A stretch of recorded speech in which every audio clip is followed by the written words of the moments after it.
It's 100 years since the Treaty of Versailles and the reconciliation after the war, the beginning of the reconciliation.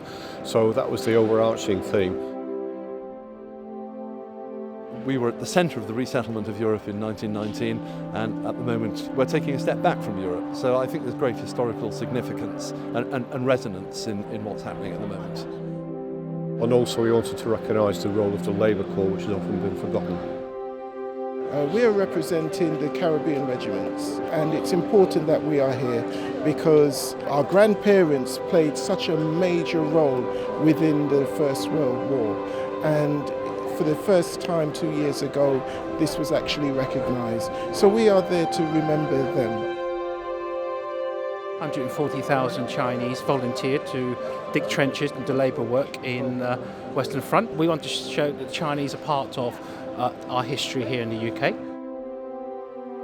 That there are more schools who want to participate than we can accommodate.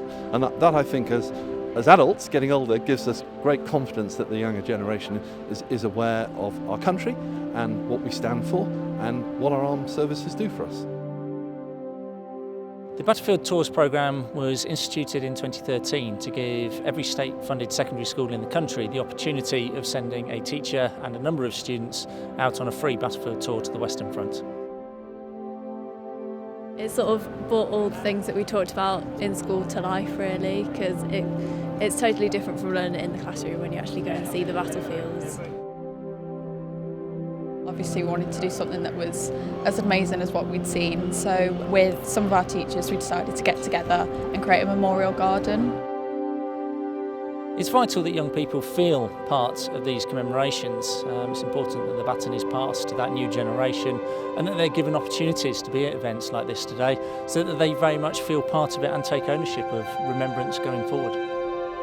We give thanks for those who remember the sacrifices of the men and women who served in the armed forces and cared for them.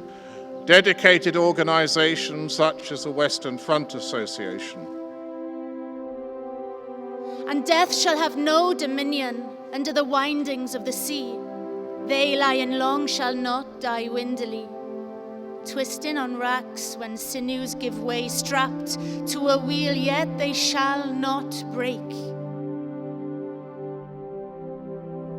I thought it was amazing just watching it all happen, just to pay respects to everyone that gave their lives for what we have today, really. It's such important to honour, obviously, the legacy that they sort of left for us in society and how important it is to remember them.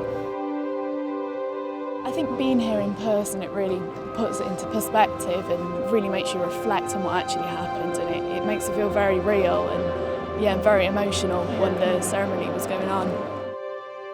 The students are completely bowled over by that opportunity when they walked out into Whitehall to see the crowds and to realise that they are a central part of this ceremony was really important and something that they will remember. It's the 25th time the Western Front Association have been back here on the actual 11th. It started off with literally a few men and a dog, and the police didn't even stop the traffic, but it's built into the event that you've seen today.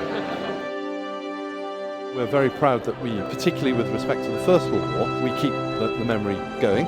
The centenaries are now over, but the Western Front will be here every year because every year is just as important. Though they be mad and dead as nails, heads of the characters hammer through daisies, break in the sun till the sun breaks down, and death shall have no dominion.